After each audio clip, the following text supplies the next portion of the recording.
The Galactic Council opened the war. Humanity answered with a strategy no one expected. The vote was not close. Of the 41 species seated within the Galactic Deliberative Council, the oldest continuous governing body in the known galaxy, established some 11,000 years before humanity had invented writing, 37 cast their markers in favor of Resolution 7 Kathomara. 4 abstained. None voted against. The resolution's language was measured, as all council documents were. Measured and, in the way of ancient bureaucracies, completely devastating. The species designated H7, colloquially referred to as humans by their own nomenclature, are hereby classified as a Tier 4 territorial hazard. Corrective containment is authorized. Member fleets are empowered to enforce spatial boundaries as defined in Appendix C. Non-compliance shall be treated as an act of hostility against Council sovereignty. Containment. That was the word they used. Ambassador Yeva Solarin of Earth read the translated text 3 times in her private chamber aboard the diplomatic station at Kepler, 62. Then she closed the document, placed her hands flat on the desk in front of her, and breathed slowly for 30 seconds. It was a technique she'd learned from a cognitive therapist years ago, when she'd been a junior attaché handling trade disputes between Earth's Pacific Compact and the Vorath merchant guilds. That had been a different kind of pressure. She opened a secure channel to Earth's Unified Defense Secretariat and spoke 4 words. They voted.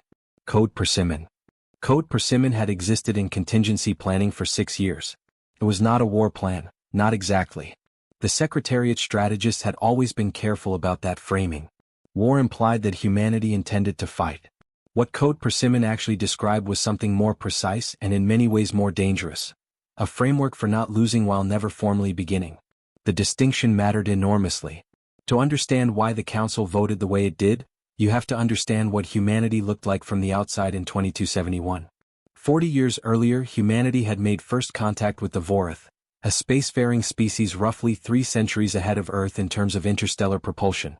The Vorath were traders, cautious and meticulous, and they had extended a careful hand. Humanity had taken it. What followed was not the gentle cultural exchange that optimists had imagined. It was more like a collision played in slow motion. Humanity absorbed Vorath propulsion theory in 11 years. It took the Vorath 3 centuries to develop it themselves. Humanity reverse-engineered Vorath alloy fabrication techniques and improved the tensile ratios within a decade. Vorath scientists had spent 80 years on the same problem. This pattern repeated across every domain.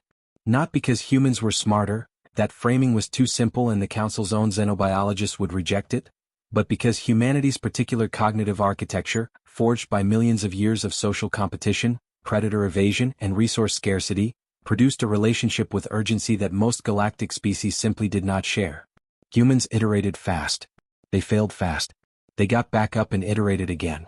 By 2260, Earth had colonized 7 systems. By 2265, 14. The rate of expansion was not aggressive in any military sense. Humans weren't seizing inhabited worlds or displacing existing populations. But the speed of it was deeply unsettling to species that measured colonial timelines in centuries. The Drenathi, who had been expanding for 2,000 years and currently held 31 systems, watched humanity's 14 systems achieved in 40 years and ran the projections. What they found alarmed them. They brought it to the Council. The Council ran their own projections. Then they voted. What the Council did not fully account for, what their models missed, was how humanity would read the situation. Ambassador Solarin forwarded the resolution to the Secretariat within minutes of receiving it. But the analysis that accompanied her transmission was not what the Council would have expected from a newly contained species. She did not write about outrage. She did not write about fear. She wrote, "They've shown us their timeline. They expect this to be resolved in under a decade, probably through economic and spatial pressure. They do not expect kinetic conflict. They don't think we're worth the cost of a real war. That is a significant miscalculation and we should not correct it." That single paragraph would later be considered one of the most consequential documents in human history. Because Solarin had identified the Council's core assumption, that humanity would respond the way every other Tier 4 hazard had responded. That they would negotiate, concede spatial limits, slow their expansion, and gradually be absorbed into the Council's managed equilibrium. The Council had experience with this. They had done it 32 times before. They had never done it with humans.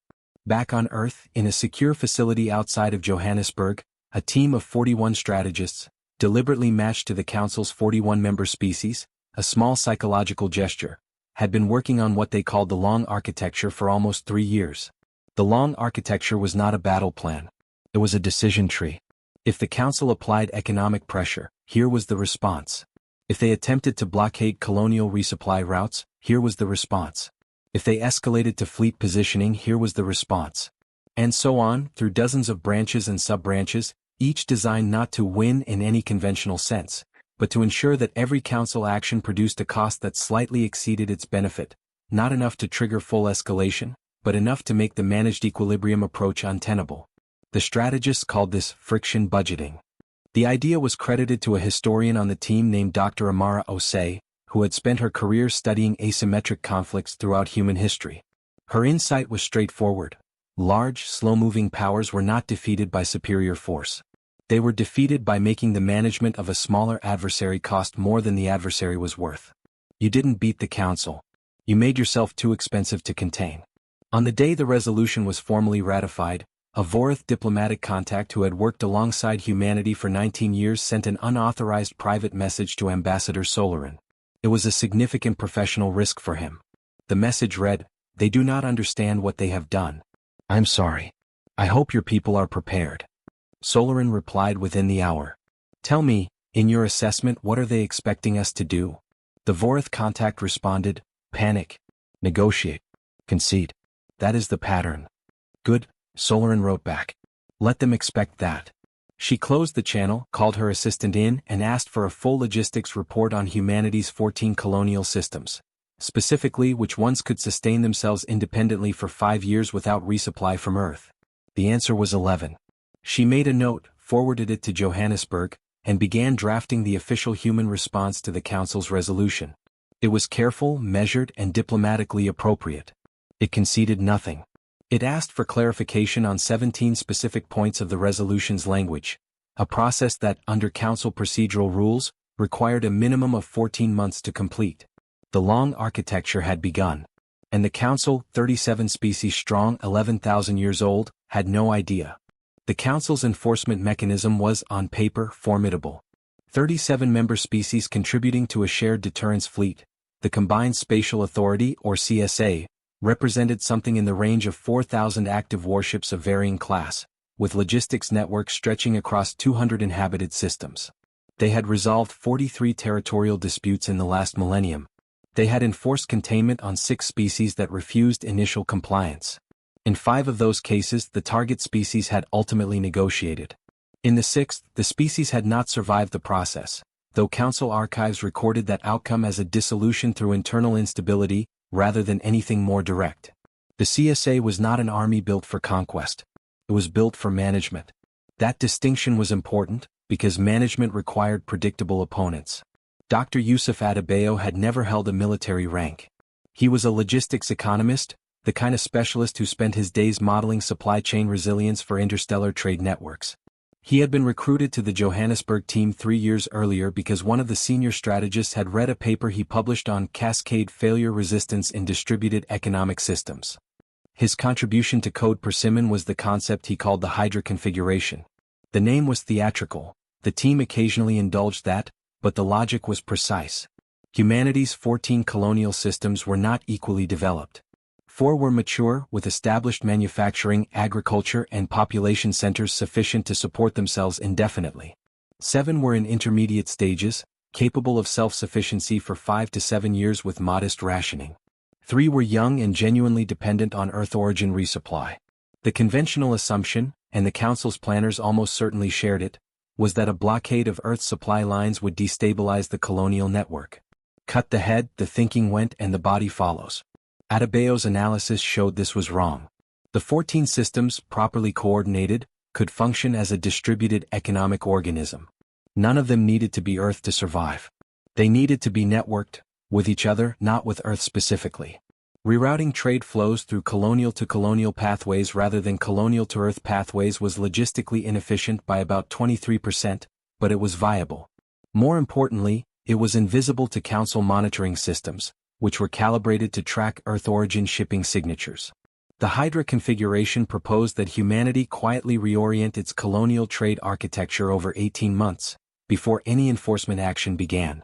Not obviously, not in ways that would register as preparation, but systematically enough that when the Council eventually applied spatial pressure, the expected point of leverage simply wouldn't work the way they anticipated.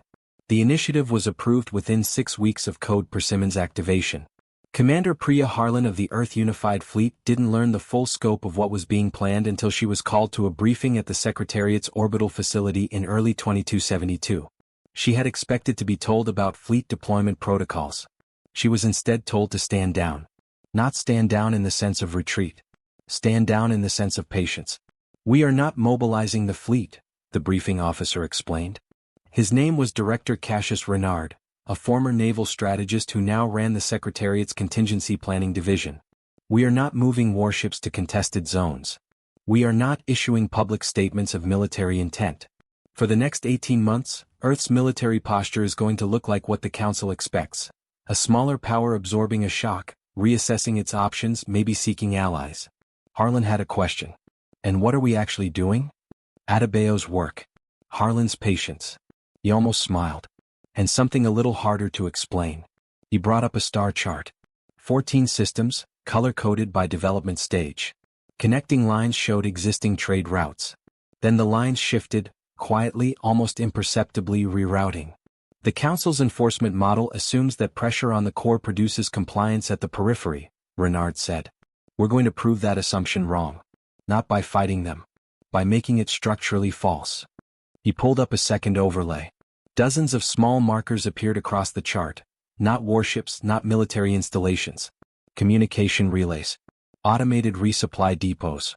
Distributed manufacturing nodes, each one modest enough to fall below the threshold of what Council monitoring protocols classified as significant infrastructure. Individually they were nothing. Together they were a parallel logistics network. "By the time the CSA moves to enforce the spatial boundaries in Appendix C," Renard said, "we will have a supply architecture that those boundaries simply don't interrupt. They'll blockade the routes they're tracking. The routes that matter will be ones they're not." Harlan studied the map for a long moment. "They'll notice eventually." "Yes. Probably around month 14 or 15. Renard closed the chart. "By then the configuration will be self-sustaining. Noticing won't help them." Meanwhile, Ambassador Solarin's 17-point clarification request was working its way through Council procedural channels with the slow inevitability of tectonic movement.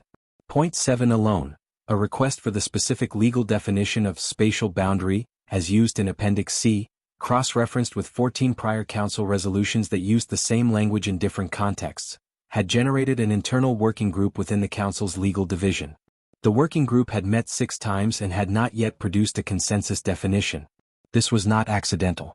Humanity's diplomatic team had spent 4 months studying Council procedural history before drafting the clarification request. They knew which questions would generate genuine internal disagreement. They knew which definitional ambiguities had already produced unresolved debates within Council chambers decades ago. They surfaced those ambiguities, politely and formally, in the language of a cooperative smaller power seeking to understand its obligations. The Council's legal process ground forward. 14 months became a realistic minimum. 18 months was plausible. That was the time Adebayo needed.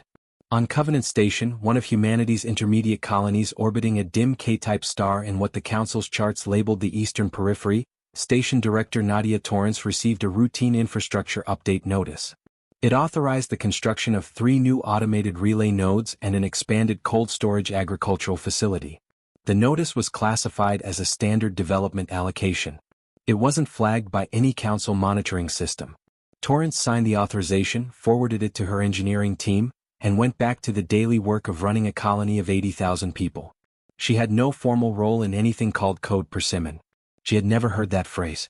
But the relay nodes went up in 11 weeks, and the agricultural facility doubled Covenant Station's independent food reserve from 18 months to 38 months. Multiply that by 11 intermediate systems. That was the Hydra configuration in practice. Distributed, deniable, cumulative. No single action was remarkable. The pattern, assembled, was remarkable. But you had to know to look for it, and the Council wasn't looking yet. By month 8 after the resolution's passage, the CSA had conducted 7 formal monitoring overflights of human colonial space. Each one had been met with full cooperation. Humanity's colonial administrators provided access, answered questions, submitted documentation. The overflights found nothing unusual. The CSA's assessment, submitted to the Council in a routine status update, described humanity's colonial posture as compliant and stable. There was a note of faint surprise in the language. Tier 4 hazard species typically showed some signs of resistance or evasion during the initial enforcement phase. Humanity showed none. The assessment concluded that the species was likely in a period of internal reassessment, probably working toward formal negotiation with the Council by the end of the second year. The Council accepted this assessment. The Legal Working Group on Point 7 continued its deliberations. In Johannesburg, Director Renard read the CSA's assessment with his morning coffee and said nothing for a while. Then he forwarded it to Ambassador Solarin with a single line appended. "They think we're scared. Good. Keep asking questions." The Drenithy representative to the Galactic Council, a senior diplomat named Sorithvel who had held his seat for 60 years, was not prone to alarm. His species lived long, thought carefully, and had navigated enough political cycles to recognize when a situation was moving and when it merely appeared to be. In month 11 of the resolution's enforcement phase, he began to suspect that the human situation was moving. It started with a trade anomaly. The Vorith Merchant Guilds, which operated the largest independent commercial shipping network in Council space, filed a routine quarterly economic report that included a footnote, literally a footnote, buried in appendix data, noting that human colonial shipping traffic had declined by approximately 19% on routes monitored by Council systems over the previous 6 months. A 19% decline was exactly what you'd expect from a species absorbing economic pressure. It confirmed the Council's model. Sorithvel almost missed what the footnote actually said. The decline was on monitored routes. He pulled the raw data and spent 3 days going through it with his senior analyst. They found nothing conclusive, no evidence of hidden traffic, no unexplained energy signatures, no colonial communications anomalies. But the absence of data wasn't the same as absence of activity, and 60 years in Council diplomacy had taught Sorithvel to pay attention to what wasn't there. He submitted a private inquiry to the Council's Intelligence Division. It was logged, assessed as low priority, and placed in a queue behind 47 other active inquiries. It would remain there for 4 more months. Dr. Amara Osei had described friction budgeting using a specific historical example that the Johannesburg team had studied in detail: the economic isolation of medieval siege warfare. A besieging army, she explained, had 2 ways to take a fortified city. It could attack directly, costly, bloody, uncertain. Or it could cut off supply and wait.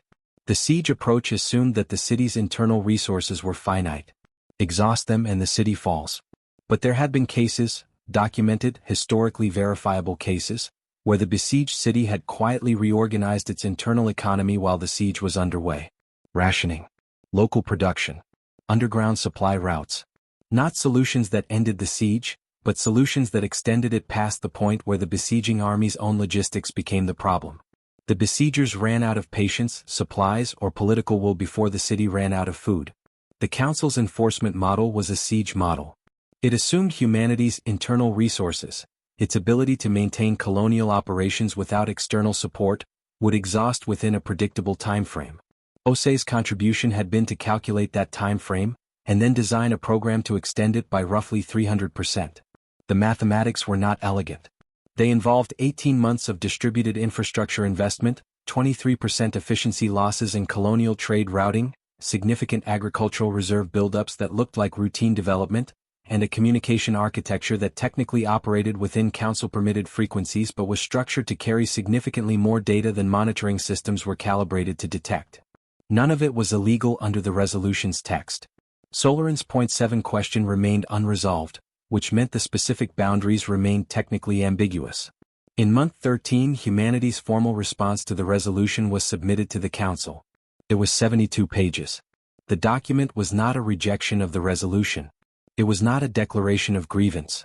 It was a detailed, carefully researched, extensively footnoted request for a formal review process, citing 14 Council precedents in which Tier 4 hazard designations had been reassessed following material change in contextual circumstances. The argument, summarized, humanity's colonial expansion was driven by resource distribution necessity, not territorial ambition. Earth's solar system had finite carrying capacity. The expansion was a survival response, not an aggressive one. The Council's own founding charter, Article 9, recognized the right of member species to pursue habitat sufficiency. Humanity was not a member, but the principle was applicable under the Council's broader jurisprudence. It would take the legal division approximately 8 months to formally assess the response. Ambassador Solarin knew this. She had calculated it. Total procedural delay accumulated, 22 months. The Hydra configuration had needed 18. It was complete. Commander Harlan received her updated briefing in month 14. The infrastructure phase is done, Renard told her. He looked, she thought, like someone who had been sleeping poorly but was too professionally composed to mention it. What we need from the fleet now is visibility management. This was a term she hadn't encountered before. The CSA is going to begin active enforcement within the next 6 to 9 months, he continued. When that happens, they're going to position ships at the boundaries defined in Appendix C. We expect them to intercept resupply convoys on the primary monitored routes. And those convoys? Will be there to intercept. He pulled up a logistics schematic. Properly documented, carrying goods that fall within permitted categories under the resolution's existing ambiguities. The CSA will stop them, inspect them, probably delay them significantly, and ultimately release them, because there's nothing technically illegal to hold. Harlan understood immediately. We're giving them something to do. We're giving them something expensive to do, Renard corrected. Every CSA interception requires fuel expenditure, crew time, legal documentation, coordination with member species command structures. We've run the numbers.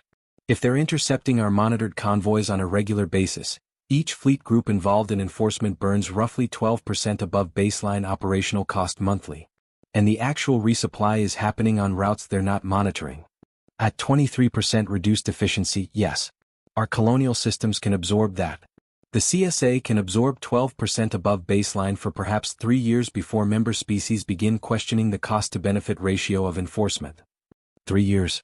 Osei had said it in her original paper. You made yourself too expensive to contain. Sorithvel finally received a response from the Council's Intelligence Division in month 15. It was brief. The inquiry had found no actionable evidence of prohibited activity in human colonial space. Monitoring data was consistent with expected patterns for a species in an economic compliance phase. The anomaly in monitored shipping traffic was assessed as a natural consequence of resource reallocation under enforcement pressure. Sorithvel read the response twice. Then he did something that was mildly unusual for his species.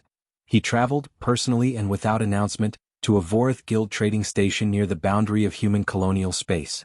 He spent 2 weeks there, speaking with merchants who ran routes in and around human systems. He learned 3 things.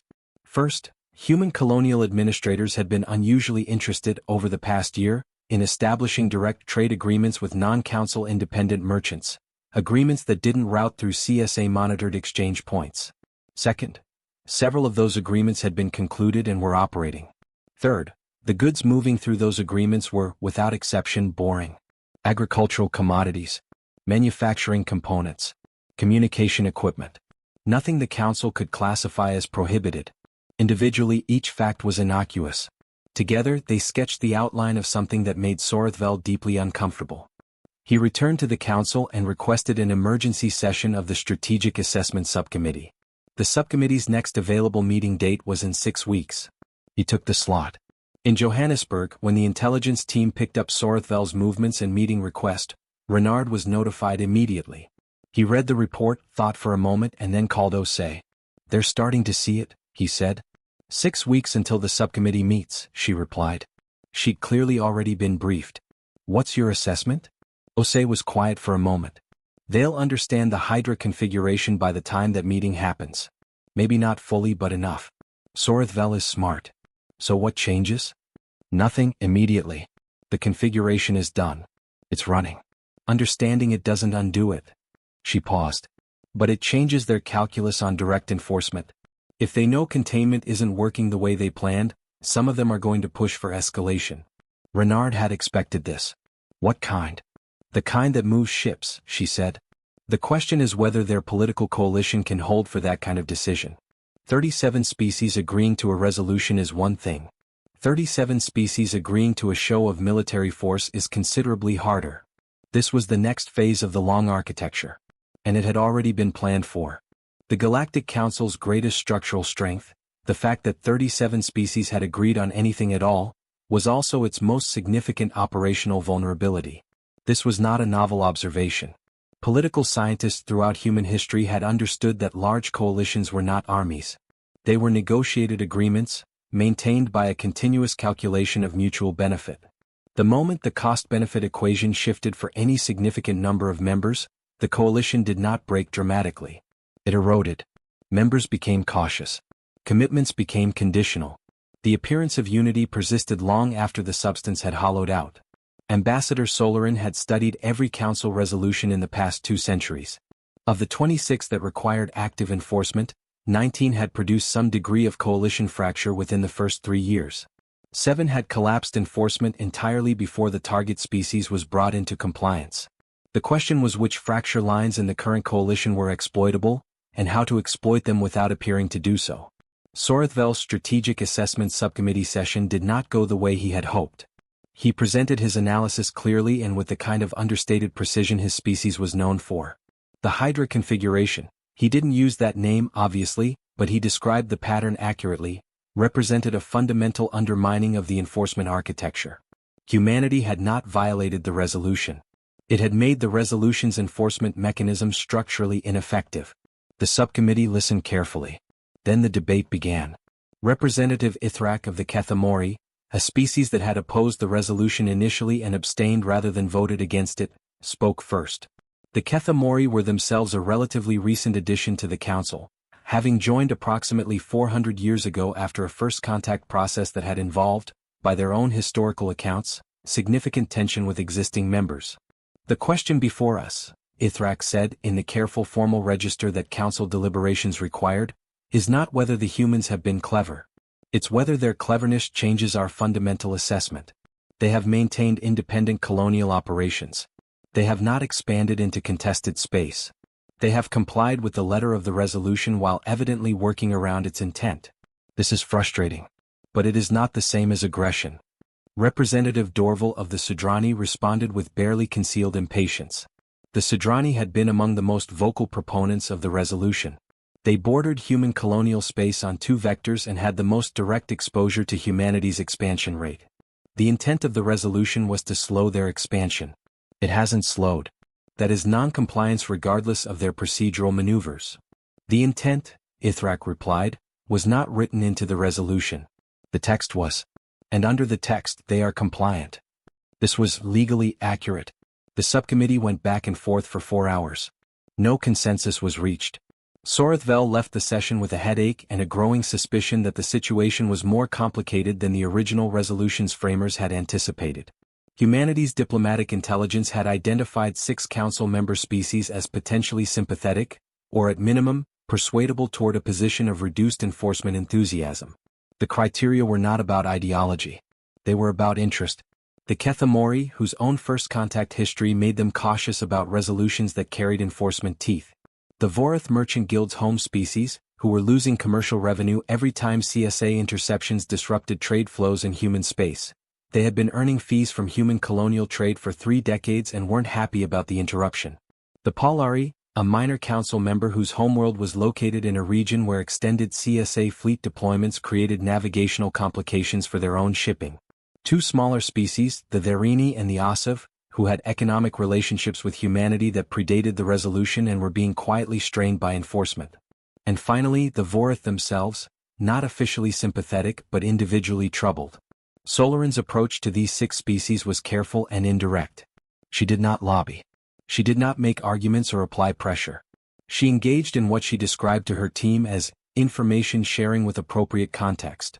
She made sure that each of these species' diplomatic representatives understood, accurately and without exaggeration, what the enforcement costs were. What CSA fleet deployments were costing their members. What trade disruptions were costing their commercial interests. What legal ambiguities in the resolution were likely to produce in terms of ongoing procedural delays. She provided this information in response to questions she'd been careful to prompt through intermediary contacts, so that it appeared to be sought rather than offered. She was not manipulating anyone. The information was accurate. The costs were real. The legal delays were genuine. She was simply ensuring that the species most likely to reach inconvenient for the council conclusions were well informed enough to reach them. The Vorath contact who had messaged Solarin in the resolution's first days met with her in person for the first time in month 16. His name was Merchant Envoy Tessak, and he represented a tier of Vorath commercial interests that technically operated independently of the Vorath Homeworlds Council representation, a distinction that gave him slightly more flexibility in what he could discuss. They met on a neutral station, in a small conference room that Solarin had chosen because its architecture was designed for Vorath atmospheric preferences. "You've been thorough," Tessak said after a long silence. "We've been careful," Solarin replied. "The difference is less significant than you suggest." He tilted his head in the slight gesture that Vorath used to indicate a kind of rueful appreciation. "You know that Sorethvel understands what you've done. He's trying to get the subcommittee to authorize escalated enforcement. Fleet repositioning." Solarin had known this was coming. "How close is he?" "Closer than I'd like. The Sidrani are pushing hard." Tessak paused. "But the cost data your people have made available, not to me I know but through other channels, is being discussed in places that matter. The Polari delegation submitted a private cost objection last week. The Therini are asking questions about the resolution's sunset provisions. It doesn't have sunset provisions. Exactly what they found when they asked." A longer pause. "Ambassador, I want to ask you something directly. Please. What does your species actually want? Not diplomatically. Functionally. What are you trying to achieve?" Solarin considered the question for a moment. "We want to keep expanding," she said. "Not without limit.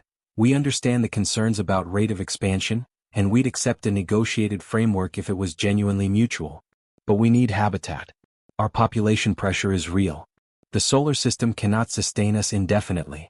The expansion isn't ambition. It's survival arithmetic." "That's what I thought." Tessak was quiet. "You should know that several council members understand this at some level. The problem is that understanding your necessity doesn't automatically produce comfort with your speed." "I know." Solarin looked at him steadily. "That's why we're not asking for comfort. We're asking for time. Time for the Council to develop a framework that addresses both their concerns and our needs, without forcing a confrontation that costs everyone more than the outcome is worth." Tessak was silent for a moment. "If the subcommittee authorizes fleet repositioning," he said carefully, "how does your species respond?" "We don't move warships," she said. "We don't make statements of military intent. We continue the legal process. We continue the procedural engagement. We make the enforcement cost visible in every way that's accurate and non-provocative." "And if they escalate past repositioning?" She met his eyes directly. "Then we respond proportionally, and we do it in a way that is unambiguous but not excessive, and we immediately and publicly offer to return to the table." She let that sit for a moment. "We are not trying to defeat the Council," she said. "We are trying to make the cost of opposing us higher than the cost of accommodating us. That's a different goal. It requires different methods." Tessak held her gaze for a long moment. "I'll be honest with you," he said at last. "I have watched a great many species go through this process with the Council. Most of them understood the situation the way prey understands a predator. Instinctively." He paused. "You understand it the way one strategist understands another." "That's the plan," Solarin said simply. The subcommittee vote on fleet repositioning authorization came in month 18. The result was not the 37-0 margin of the original resolution. It was 19-17 with one abstention. 19 was enough to authorize. But 19 out of 37 was not the commanding consensus that enforcement operations required to function efficiently. Member species commanding specific fleet groups had wide latitude to interpret repositioning, conservatively or aggressively. With a 1917 split, conservative interpretations were diplomatically safe. The CSA's enforcement commander received the authorization and began planning a fleet posture that was, by most professional military assessments, more symbolic than operational. Sorethvel, reviewing the final vote tally, spent a long time in his private chamber. He was beginning to understand that what he was watching was not a smaller species reacting to a larger one. It was a smaller species conducting an orchestrated response that had been designed before the resolution passed. The question that now kept him awake was, how much further does this go? He didn't have the answer yet. But he knew someone who might. The Earth Unified Fleet was not the largest military force in the galaxy. That distinction belonged to the Sidrani, who had been building warships systematically for 8 centuries and maintained an active roster that dwarfed anything humanity had fielded. But the EUF had something that the Council's military assessors had noted in their initial threat evaluation and then significantly underweight. It was a combat-experienced force. Not experienced in the sense of having fought a peer competitor. Human interstellar warfare had never reached that scale. But in the decades since first contact, Earth had dealt with 4 incidents of piracy from unaffiliated spacefaring actors, 2 territorial disputes with non-council species that had required credible deterrence posturing, and 1 genuine crisis, the Belkin Station incident of 2258, that had resulted in a 47-day standoff before diplomatic resolution. The EUF had been designed to operate in ambiguous situations, without clear escalation authorization, under political constraints, with imperfect information. Its doctrine was not built around decisive fleet engagements. It was built around controlled pressure, the ability to make a credible military presence felt while providing off-ramps at every stage. This was, as it turned out, exactly the capability the long architecture needed. When the CSA's fleet repositioning began in month 19, EUF Commander Priya Harlan received her orders from Director Renard. They were precise, limited, and in some ways counterintuitive. The EUF was to conduct a series of exercises. Not near the CSA's repositioned fleet. Not in contested boundary zones. The exercises were to take place within established human colonial space, using routes and locations that had been normal practice for years. But they were to be conducted with every standard civilian notification protocol disabled. Not because Harlan's fleet intended to threaten anyone, the exercises were genuinely routine, but because disabling notification protocols made the exercises visible in a specific way. They would show up on CSA monitoring as unannounced military activity in areas adjacent to the repositioned CSA fleet. The CSA would track them. The CSA would analyze them. The CSA would produce threat assessments. And those threat assessments would circulate through council channels, where the 19 member species who had barely voted for repositioning would read language like unannounced military activity and response posture assessment, and become more uncertain than they already were. This was not a bluff. The exercises were real. The EUF was conducting genuine training, systems readiness, formation protocols, emergency response drills. Harlan had simply been instructed to stop announcing them in advance. The effect was precisely calibrated. The first assessment that crossed Sorathvel's desk described the EUF activity as ambiguous but consistent with a defensive posture. The second, 3 weeks later, described it as consistent with pre-conflict readiness protocols, though the interpretation remains contested. Pre-conflict readiness. Sorathvel studied the phrase carefully. He understood what the humans were doing, or he thought he did. They were making themselves look more prepared than threatening. They were creating uncertainty without creating provocation. It was, he had to admit, elegant. The CSA's enforcement fleet had been repositioned specifically to present a credible deterrent. The EUF was responding with its own visible military activity, which raised the cost calculus for any actual enforcement action, without giving the Council a clean pretext to escalate further. The problem was that it was working. 3 of the member species whose fleet contributions made up roughly 40% of the CSA's enforcement deployment had asked for updated threat assessments before committing to the next phase of repositioning. 2 had quietly indicated they would need Council authorization before their ships moved closer to human colonial boundaries. The enforcement momentum was slowing. Sorathvel submitted a formal request to the Council's executive body. He wanted a direct communication channel with Earth's Unified Defense Secretariat. Not through Solarin's diplomatic process. Not through the procedural machinery that had been absorbing momentum for 18 months. Direct. The request was unusual. It was granted after a 2-week deliberation. Director Renard accepted the communication personally. The channel was secure, formally established through Council protocols, and, importantly, was recorded by both sides, a fact that both parties acknowledged at the outset. There would be no room for misrepresentation. Sorathvel opened with characteristic Drenithy directness. Director. I would like to speak plainly without diplomatic framing if you're willing. I am, Renard said. You have constructed a response to the resolution that is more comprehensive and more sophisticated than any enforcement we have managed before. I want you to understand that I recognize this, and that I am speaking to you now precisely because I believe the current trajectory benefits neither of us. Renard said nothing, waiting. If the CSA escalates to active interdiction of your colonial systems, Sorathvel continued, I believe your species will resist. Not with overwhelming force. I don't think you're seeking open conflict. But you will resist in ways that make the enforcement operation costly, prolonged, and politically difficult to sustain within our coalition. Am I wrong? You're not wrong, Renard said. And if we do not escalate, we have a resolution that is being technically complied with but substantively circumvented, which weakens the Council's authority on future matters. Sorthvel's tone was even, not accusatory. Neither outcome is good. No, Renard agreed. Neither is. Pause.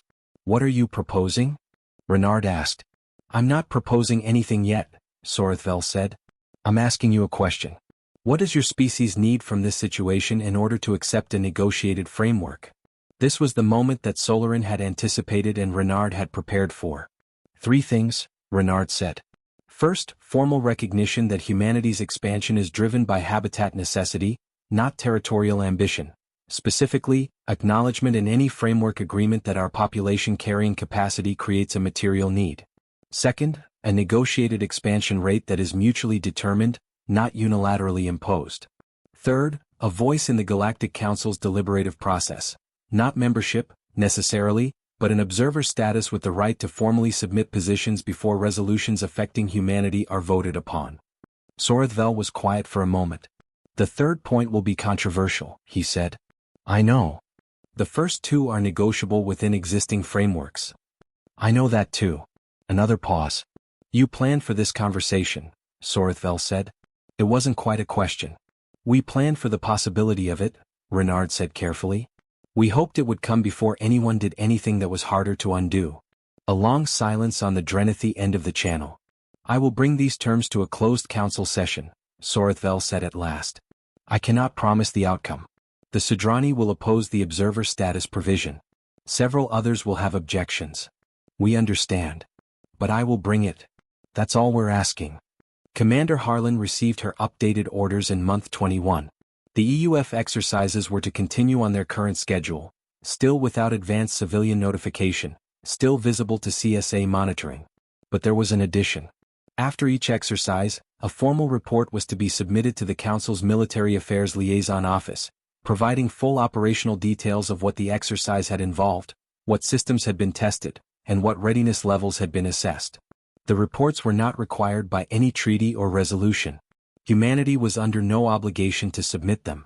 It was a gesture, careful, controlled, and entirely deliberate. The message it sent to the Council's monitoring apparatus was nuanced. We are capable. We are prepared. And we are also choosing to be transparent with you, because we would prefer a world in which that transparency is reciprocal. The first report landed in Council inboxes in week 3 of month 21. The Polari delegation read it and immediately forwarded it to Sorthvel with a note. This changes the tone significantly. They're extending a hand while keeping their guard up. That's not how a species that wants conflict behaves. Sorthvel read the note, read the report, and then read the report again. 30 years of diplomatic experience crystallized into a single, uncomfortable recognition. Humanity was not playing the game everyone assumed they were playing. They were playing a different game entirely, one where winning meant never having to fight, and every move was designed to make that outcome slightly more likely than the last. He began drafting his proposal for the closed council session. The Galactic Council's closed sessions were rare. In the Council's 11,000-year history, fewer than 200 had been convened, reserved for matters that required frank deliberation without the diplomatic performance that public sessions inevitably demanded. No record was distributed beyond a formal summary. Representatives spoke without the careful layering of position statements and rhetorical hedging that characterized open proceedings. The closed session on what had formerly become known as the Human Reassessment Question was convened in month 22. 31 of the 37 member species sent their senior representatives. 6 sent proxies. This was itself noted. 6 species had apparently decided that the session's outcome mattered less to them than the political positioning cost of attending in person. Sorthvel presented his proposal for 40 minutes. Then the chamber opened for deliberation, and for approximately 6 hours, the future of humanity's place in the galaxy was argued over by representatives who had never visited Earth, never spoken with a human face-to-face, and were operating primarily from threat assessments and economic projections. The opposition came in 2 forms. Representative Dorval of the Sudrani led the first, call it the position of firm enforcement. The resolution had been properly voted on. Enforcement had been authorized. The humans had found clever ways around the enforcement mechanism, which was frustrating, but the answer to that was more effective enforcement, not negotiated capitulation. If we negotiate under these circumstances, Dorval said, what we communicate to every species watching this process is that the way to escape a council resolution is to make enforcement inconvenient. We will have that lesson tested within a century. This was not an irrational argument. Several smaller member species, whose own compliance with Council frameworks depended partly on the perceived consequences of noncompliance, listened to it with visible discomfort. Representative Ithrak of the Kethamori led the second form of opposition, call it skeptical uncertainty. Ithrak didn't oppose negotiation in principle, but questioned whether Sorithvel's proposal adequately addressed the core concern, humanity's rate of expansion. The director told Sorithvel they want a mutually determined expansion rate, Ithrak said. What does mutually determined mean in practice? They're currently at 14 systems in 40 years.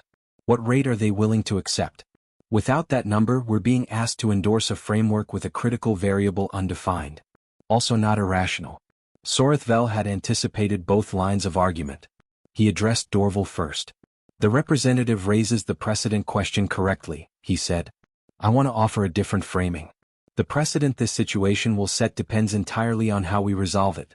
If we negotiate and reach a framework, the precedent is, the Council adapts its enforcement mechanisms when circumstances require, and diplomatic engagement produces results. If we escalate to active interdiction and the humans resist, as the Secretariat's director has indicated they will, the precedent becomes, Council enforcement against a species with significant logistical and military resilience is costly, divisive, and potentially ineffective. Which precedent serves our long-term authority better? A silence. Then he addressed Ithrak. The representative asks for a number. I've asked for one too. The humans have not provided one yet, because they've correctly assessed that offering a specific number before knowing whether negotiation is even possible would be strategically premature. He paused. I believe that if this chamber endorses a framework negotiation, they will provide a specific rate in the first formal session. I am basing that on the pattern of their behavior throughout this process. Every concession they've offered has been calibrated, real, and proportionate. They are not acting in bad faith. Dorval's response was immediate. With respect, Sorithvel, you are describing exactly the kind of sophisticated manipulation that makes this species dangerous. I'm describing it, yes, Sorithvel said. But I am also describing results. 14 months of procedural engagement, 18 months of infrastructure development, 6 months of careful coalition management. At no point in that process did the humans take an action that was outside the bounds of what's legally permissible. They have been aggressive, creative, and thorough. But they have not been reckless, violent, or dishonest. That's worth something. The deliberation reached its most difficult moment 3 hours in, when Representative Velsoren of the Amniri, a species that hadn't spoken publicly on the human question in months, asked for the floor. The Amniri were one of the Council's oldest member species. They had been present at the Council's founding. When Velsoren spoke in closed session, people listened. I want to share an observation, she said in the slow, considered cadence her species favored, that the chamber may find uncomfortable. Nobody spoke. We have been discussing humanity as a problem to be managed. I want to suggest that this framing is itself the source of our difficulty. She let that sit for a moment. The species before us found first contact with the Vorith 40 years ago. In 40 years, they have developed interstellar propulsion, colonized 14 systems, developed a diplomatic corps sophisticated enough to stall our legal mechanisms for 22 months, constructed a logistics network that rendered our enforcement architecture ineffective, and coordinated a military posture that has fractured our enforcement coalition, all without firing a single weapon or making a single threat that could be used as pretext for escalation. Another pause. That is not a Tier 4 hazard. That is a species of extraordinary capability that we have, through this resolution, chosen to treat as an adversary before determining whether they could be a partner. The chamber was very quiet. I am not naive, Velsoren continued. Their expansion rate is a legitimate concern. Their resource pressure is real. But I note that the concern we're expressing is ultimately about our own comfort with a species that moves faster than we're accustomed to, not about any actual harm they've caused. She looked at Dorval directly. In 11,000 years of Council history, has any species we chose to negotiate with in good faith, early, before conflict, on reasonable terms, ever become an existential threat to Council stability? Dorval had no immediate answer. And has any species we tried to contain through enforcement, whose containment failed or became costly, has any of those situations ended better than it would have if we'd negotiated earlier? The silence in the chamber extended for a long time. The vote on Sorithvel's proposal, to authorize formal framework negotiations with Earth's representative government, with enforcement operations suspended pending negotiation outcomes, was 24-12 with one abstention. 24 was not 37. The coalition had fractured significantly. But 24 was enough. When the summary notification reached Ambassador Solarin's secure channel, a single line confirming that framework negotiations had been authorized, she read it twice, then set the communication device down on her desk. Her assistant, who had been with her for 4 years and had learned to read the ambassador's silences, waited. "Get me a channel to Johannesburg," Solarin said finally. "And pull the contact information for Sorthvel's office. I want to send a formal acknowledgement within the hour." What should the acknowledgement say? Solarin thought for a moment. That we are prepared to engage, and that we appreciate the Council's willingness to find a path forward. She paused. And that we look forward to demonstrating that humanity's intentions toward the Council are collaborative, not competitive. Her assistant made a note. "Is that true?" Solarin looked at her. "It's what we're going to make true," she said. "Which is the only way anything becomes true." In the Johannesburg facility, Renard received the notification and called the full strategy team together. Dr. Osei, reviewing the vote tally, noted that 12 species had voted against. "The Sodrani are going to be difficult in the formal sessions," she said. "They'll push for a lower expansion rate and harder monitoring provisions." "Let them push," Renard said. "We've got room to give." "How much room?" He pulled up the carrying capacity models that had first been developed 6 years ago, the same data that had informed Code Persimmon's original framing. "We need approximately 35 systems within the next century to maintain a stable population distribution. We're at 14. A negotiated rate of 1 to 2 new systems per year gets us there. That's slower than our current rate." "The Council will ask for 1, Osei said. "We'll offer 1.5 with a joint monitoring framework." He looked at the team. "And here's the critical piece. We're going to propose that the joint monitoring framework includes a Council observer presence in our colonial administration. Not oversight, observation. They'll be able to see what we're doing and report it accurately to the Council." The room was quiet for a moment. "That's a significant concession," someone said. "It's a significant demonstration," Renard replied. "There's a difference. We've been operating in good faith throughout this entire process. We're just going to make that visible." He looked around the table. The Amniri representative made the argument for us in there. "We were treated as an adversary before anyone checked whether we could be a partner. We're going to spend the next 10 years proving we can be." He closed the briefing materials. The war the Council opened was a political and strategic conflict. Not a military one. He paused. "We answered it the same way. Now we're going to end it the same way."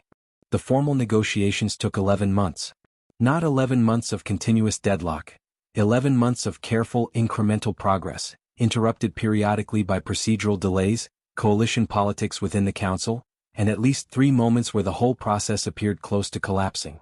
Ambassador Solarin led the Earth delegation.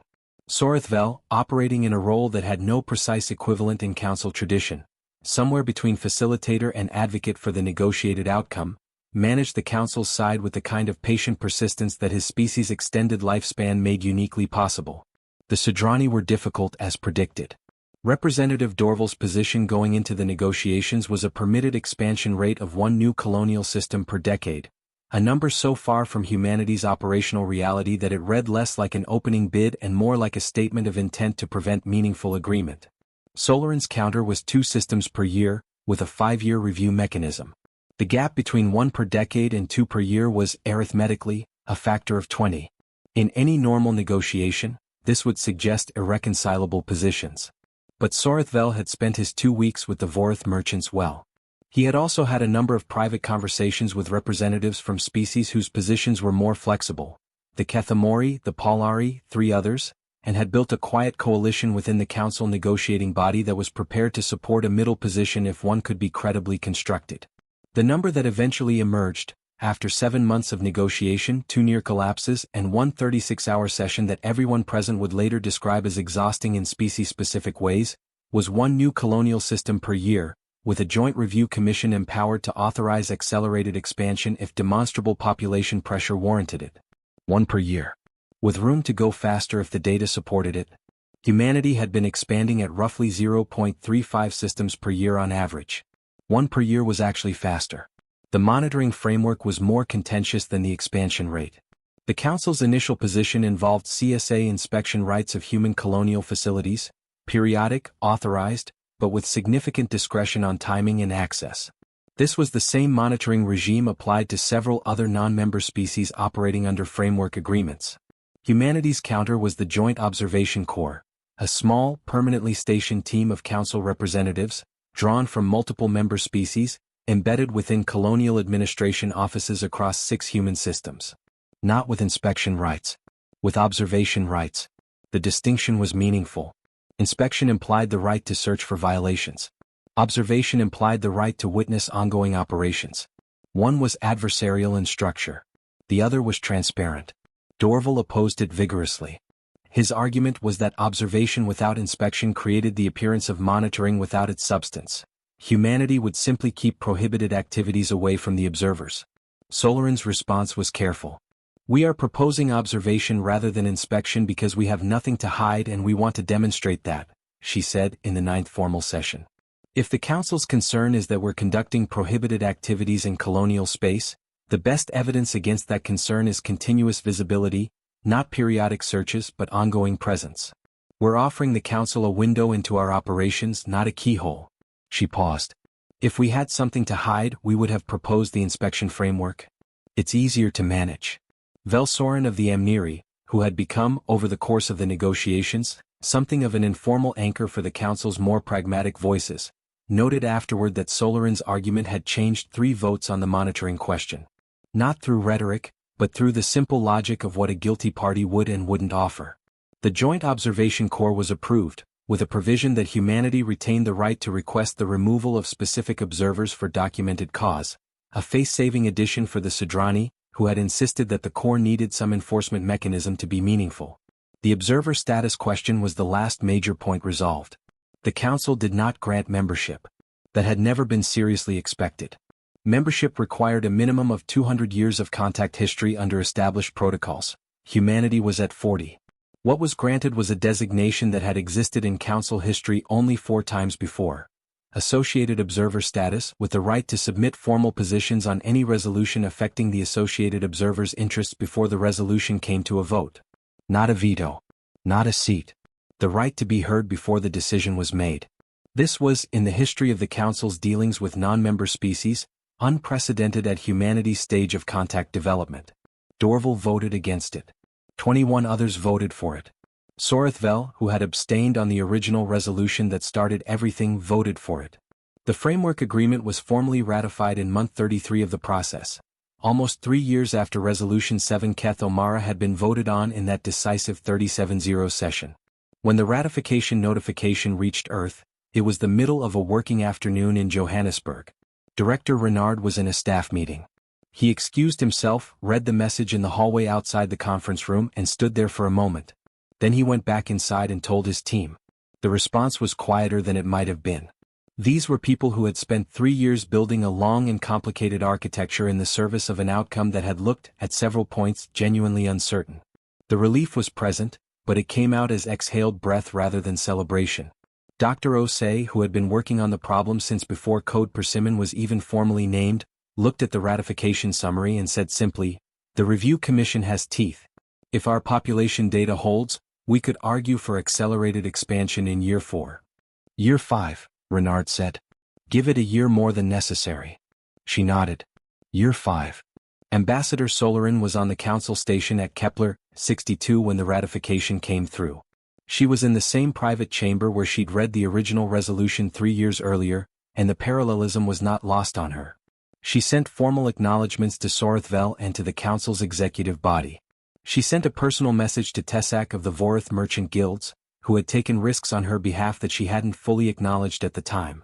Then she wrote a personal note that she didn't send to anyone, a record kept for herself, because she thought someday it might matter to have an honest account of what this had felt like from the inside. She wrote, "We were lucky. Not in the sense that luck was the primary factor, it wasn't. The strategy was sound, the execution was disciplined, the team was extraordinary. But there were moments when a different vote would have produced a different outcome. There were moments when the Council's internal politics could have moved in ways that foreclosed the path we were trying to open. We were lucky that Sorethvel was the one who noticed what we were doing because he was also the one who could see the value in stopping. We were lucky that Velsorin spoke when she did. We were lucky that the Amniri remember what it felt like to be new. What we built was real. But the specific shape it took required the right people to be in the right rooms at the right times. That's not something you can plan for. You can only build the kind of record that makes it possible for the right people to choose you. I don't know if we deserved this outcome. I know we worked for it. I know nobody died for it. I know that the 37 species who voted to contain us have, most of them, come to see us as something other than a hazard. That's not everything. But it's not nothing either. 15 years after the framework agreement was ratified, humanity had added 9 new colonial systems, averaging slightly below the permitted 1 per year, a deliberate choice that Renard and his successors had made to demonstrate consistent good faith before the Year 5 review. The Year 5 review, conducted by the Joint Commission with full data access, had recommended an accelerated expansion authorization of 1.4 systems per year. The Commission's report noted in its summary that humanity's colonial administration practices had shown an unusual degree of ecological care, a phrase that the Council's Environmental Assessment Division had apparently suggested and that several species found significant. The Joint Observation Corps, initially viewed with suspicion by the colonial administrators who hosted them, had become something more complicated over 15 years. There were Corps members who had spent a decade on human colonial worlds. There were Corps members who had developed professional relationships, and in several documented cases, genuine friendships with human administrators. Representative Dorval of the Sudrani retired from the Council in Year 12. His replacement took a considerably more moderate position on the human question. Sorethvel continued serving. Ambassador Solarin left the diplomatic service in Year 8, citing her age and a desire to see the colonial expansion she'd spent her career enabling. She settled on Covenant Station, Director Nadia Torrance's station, the one whose agricultural reserves had been quietly doubled in Year 1 of Code Persimmon. She planted a garden. She wrote a memoir that was critically praised and commercially modest and contained, in its final chapter, the personal note she had written on the day of ratification. The chapter was titled, "The Right People in the Right Rooms." Years later, a scholar studying the Council's early contact history would spend considerable time with the archived records of the human reassessment negotiations. She was Drenithi, part of a generation that had grown up after the framework, for whom humanity's associated observer status was simply a feature of the political landscape they'd always known. She found in those records the closed session vote tally. 24-12. A 37-0 resolution reduced to a contested split inside of 2 years. She found Sorethvel's private inquiry to the Intelligence Division, the one that had been given low priority and sat in a queue for 4 months. She found the CSA's Month 8 assessment that had described humanity as compliant and stable. She found the footnote in the Vorath Merchant Report, the one about monitored routes. She spent a long time with that footnote. Her published analysis, which became widely read in both Council academic circles and human universities, concluded with an observation that Sorethvel himself read, in his very old age, and agreed with. She wrote, "The humans never attempted to defeat the Council. That is the essential thing that most accounts miss. Their strategy was constructed around the premise that victory, in the conventional sense, was neither necessary nor desirable. What they pursued instead was something harder to achieve and considerably more durable, a situation in which the Council's rational self-interest and humanity's rational self-interest pointed in the same direction. They built that situation methodically, invisibly, and at considerable cost to their own operational efficiency, over a period of years, before the conflict formally began, during it, and in every negotiating session that followed. The Galactic Council opened what it intended to be a political war. Humanity answered not with weapons, not with defiance, and not with submission. They answered with a long and patient argument, made not in words but in circumstances, that the cost of opposing them exceeded the cost of accepting them. That argument took 3 years to complete. It has held for 15. Whether it holds for another 15 or for 1,000, depends on whether both parties continue to find the framework's equilibrium preferable to the alternative. History suggests that sustained peace is always conditional. But the humans have always understood that. It is, perhaps, what makes them so unusual.